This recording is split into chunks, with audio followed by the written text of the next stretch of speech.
Fala galera, mais um Estúdio Rolling Stone para você e dessa vez trouxemos um cara inacreditável. Um dos maiores instrumentalistas do Brasil, um grande baixista, querido no mundo todo. Estamos aqui com Fernando Rosa. Tudo bem, Fernando? Tudo bem, Luiz. Prazer. Bem-vindo ao Estúdio Rolling Stone. Nós estamos aqui na Escola do Rock. Sim. E, cara, me conta que sucesso é esse. Antes de tudo, antes de falar do seu estilo, que é muito marcante, eu quero saber, você estourou no digital, certo? E você tem grandes nomes da música, sendo você como Slash, Duff. Conta um pouquinho pra gente desse momento que você está vivendo, que você é um cara que há muitos anos é profissional de baixo, mas está vivendo um momento muito particular, certo? Sim. Bom, em primeiro lugar, eu quero agradecer, né, a oportunidade de estar aqui num canal tão importante, né, para a música, quanto eu já acompanhei de matérias aqui, né, na Rolling. E, bom, na verdade, tudo isso também foi um pouco uma surpresa para mim, porque tudo isso veio com o advento desse confinamento, da gente estar em casa devido a todo o contexto que a gente tem passado. Eu, em casa, comecei a abrir ali a câmera, as lives, eu nem usava muito esse recurso, né, na rede social. Comecei a mostrar o meu cotidiano, porque na verdade quando você me vê tocando, ouvindo esses sons, e quem me conhece há mais tempo sabe que faz parte da minha vida, sempre foi o que eu fiz, ter os discos como referência, tirar aquelas linhas maravilhosas que tanto a gente gosta, das músicas, enfim. Eu comecei a abrir ali a live e comecei a ficar tocando aquelas coisas. E eu vi que muita gente também se identificou. Começou a crescer isso de uma maneira normal, orgânica, né? Não foi uma coisa que eu... E aí a live foi aumentando, eu comecei a postar vídeos, fui aumentando a frequência, comecei a escolher músicas, assim, num repertório que eu gostava. E aí foi criando o campo. Daqui a pouco eu fui vendo, tava chegando mais gente, um recomendando o outro, e falando. Eu também, acompanhando isso junto, fui melhorando, né? Toda a questão até do própria apresentação, como os repertórios. Uma coisa que eu faço bastante é não só destacar os grandes hits, mas também esse lado B que existe de bandas, especialmente quando você fala do funk, do soul. Mas teve muita gente boa. Eu estou muito focado ali nos anos 70, nos anos 80, 60 também, mas mais 70 e 80. Cara, ali foi uma explosão de bandas, né? E a gente ouvia, lógico, as mais famosas que tocavam ali no rádio, mas ao redor disso tinha muita banda acontecendo, um movimento, tudo isso que explodiu assim nos Estados Unidos, né? E foi para o mundo, que é uma outra coisa também que eu quero falar sobre essa abrangência, esse alcance mundial, que eu acho que esse diálogo, que esse tipo de música tem, né? Que hoje tem gente que me acompanha do Irã, e de Londres, da China. É impressionante. Nós temos um amigo e correspondente que mora na Califórnia, Fábio Guerra. E ele é amigo, muito amigo, do guitarrista do No Doubt, do Tom. Uau! O Tom me ligou para ele e falou: Fábio, avisa o Brasil que tem um fenômeno estourando aqui nos Estados Unidos, não falou nem a Califórnia. E até as outras revistas concorrentes nossas estavam atrás de você.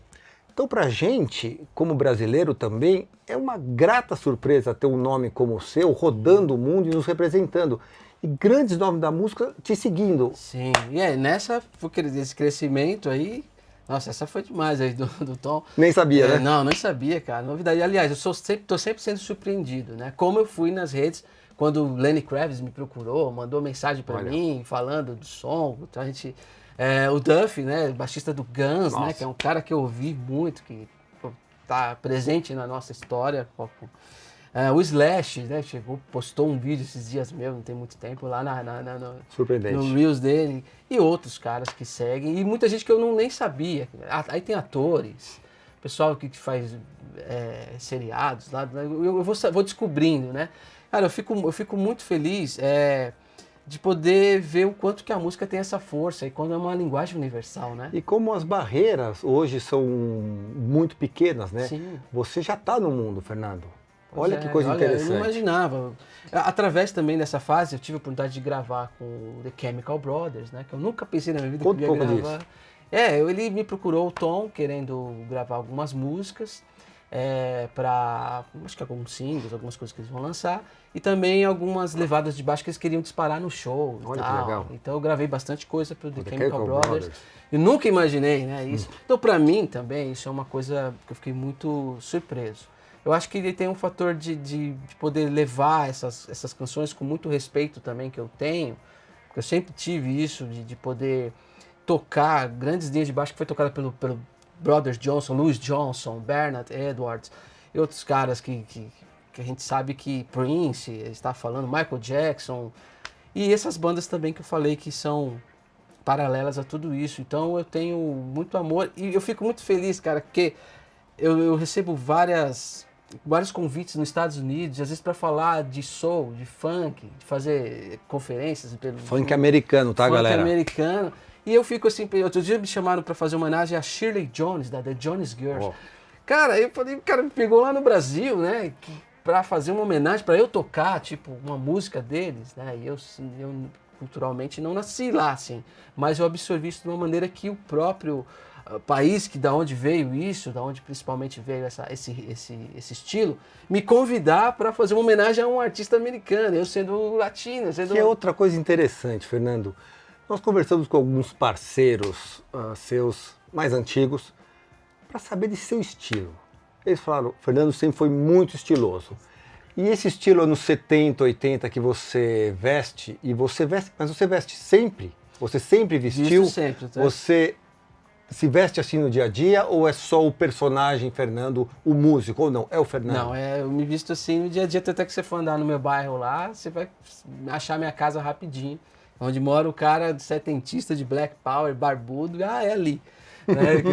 Então, eu sempre, assim, agora, né, tô assumindo mais esse papel de frontman, ganhando essa notoriedade, como você citou, mas eu já tenho uma história como músico, acompanhando grandes artistas no Brasil e no mundo. Como começou, né? Fernando?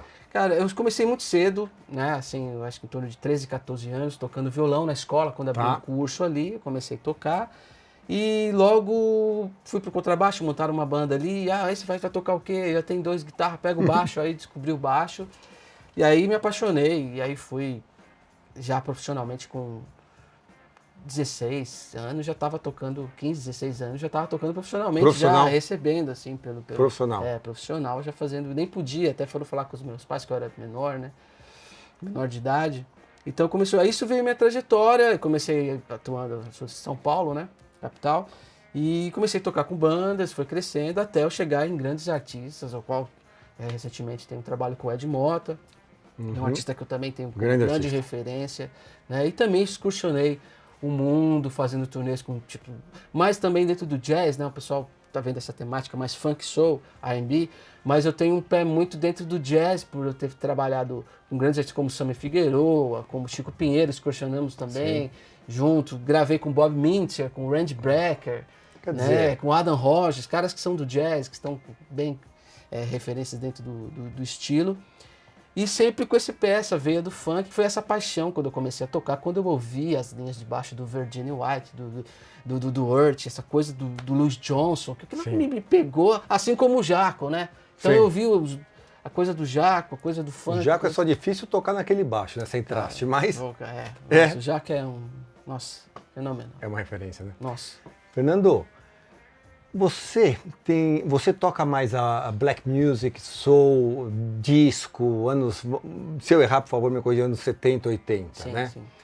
Mas você tem uma frase muito interessante que é: escutem de tudo e depois escolham a música que você quer tocar. Mas abram sua cabeça para todos os tipos de música, de ritmos e tudo mais. Você sempre foi um cara plural ou você sempre foi um cara que seguiu as raízes da black music? Eu sempre gostei de tudo, apesar de eu tocar mais esse estilo, né? E o jazz também, paralelo, assim, jazz e funk. Mas eu sempre gostei muito de linhas principalmente o AOR, né? Que é um estilo que é muito legal. Eu sempre gosto muito fã do Doobie Brothers, né? Michael McDonald, do Steely Dan, né? Sim. Poxa. E assim, eu acho que existe uma... Por exemplo, se você for hoje o baixista do Steely Dan, hoje é o Fred Washington, que já fez já. E é um cara também que grava Patsy Russian, né? Então o funk, os caras do funk estão permeando também, como o Nathan East, como os caras que tocaram com todo mundo, do pop. Eu acho que tá tudo dentro ali. Eu sempre me abri muito para esse tipo de som. E não só o som, eu acho que a gente está falando de um som nostálgico, mais antigo, mas eu fiz essa proposta até para que a nova geração, que não viveu essa época, que não pegou muito disso, possa saber que lá atrás tem muita coisa bacana que ele pode revisitar e ver os pilares e as construções de coisas que ele ouve agora. Perfeito. Quando ele ouve um Daft Punk, quando ele ouve um Bruno Mars, quando ele ouve uma coisa que é atual, que tá lá atrás, que é um Jamiroquai, né? Falando do Jamiroquai, eu tenho hoje, poxa, isso é uma coisa que eu tenho que contar. Eu tenho, dentro ainda do assunto da internet, toda essa coisa que aconteceu, eu recebi vários convites, não só as mensagens dos músicos, mas de lugares que me pediram para tocar. Vai ter turnê? Vai ter turnê na Europa já marcada. Europa? Na Europa já marcada, e as casas me procuraram sem saber como era meu show, como é que era, fascinante. Me procuraram e falaram, pô, a gente quer fazer um show aqui em Londres, a gente quer fazer um show na França. E eu não tinha nada, não tinha nenhum show pronto. Eu falei, não, sim, vamos fazer e tal. Tinha um tempo. Aí, galera, né? Show na Europa. Quando, Fernando? 1º de março. E aí aconteceu uma coisa interessante. O Jazz Café marcou 1º de março e praticamente deu um sold out, deu 80% de ingressos vendidos. Me pediram mais uma data. Eu ia para França fazer o New Morning, pulei, vou ficar mais um dia, depois eu vou para Mônaco. E um detalhe que eu queria falar dentro disso é que o meu convidado especial lá nesses shows é o Derek Mackenzie, que é o baterista do Jamiroquai. Sim. Que a gente vai estar junto e ele vai estar fazendo esse som junto com a gente. Ele vai tocar uma porção de coisa, tanto esse som, o som do Jamiroquai também. Então vai ser uma coisa uma fusão assim, muito bacana. Trazendo toda essa influência, toda essa brasilidade, essa coisa, misturando também com o lance do Derek. E Brasil? Quando é que a gente vai poder te escutar aqui no Brasil? Quando é que vai ter o primeiro show? Se é que tá liberado ou não? Acho que ainda não, né? Ou vai liberar em novembro? Tá tem uma data para falar, pô, dá para ver o Fernando tal dia? Cara, eu tenho prazer de iniciar essa turnê, vamos dizer assim, aqui no Brasil, numa das casas mais conceituadas, né? Que é o Blue Note. Mundialmente, aliás, né? Mundialmente. Não só no Brasil. Então eu vou iniciar dia 21 de outubro. Olha aí, 21 de outubro, galera, não perca. Eu vou estar lá no Blue Note. Também aconteceu a mesma coisa como no Jazz Café que eu citei. Nós abrimos a sessão, estávamos na sessão das 10, também pela procura e a demanda de pessoal querer ir ao show. Abriu outra sessão às 8 também, às 20 horas e às 22 horas. Então, tá sendo ótimo, porque eu estou estreando já numa grande casa. Toquei lá com outros artistas, acompanhando, né? Agora eu tô com o meu show próprio, como frontman. Também eu acho que é importante eu falar da assessoria que eu tô tendo junto com a musiqueria e a música e mídia. Grande Flávio. O Flávio, o Afonso, são grandes caras que estão me ajudando muito. Isso faz uma grande diferença, porque o que aconteceu? Eu tinha uma demanda de convites, de coisas, de agenda, alguém precisa organizar artista, isso, né? E assim, eu precisava tocar, não tem como você fazer tudo. E aí o Afonso me procurou, e aí juntou todas essas forças, a musiqueria, a música e mídia, e aí eu fiz assim, beleza, posso continuar tocar tranquilo, fazer o que eu sei fazer melhor. Então isso é muito importante no processo criativo, de você também sair, né, liberar as coisas que você tem que fazer, que demanda, né, você parar, ouvir um som, fazer um trabalho de pesquisa que eu sempre fiz.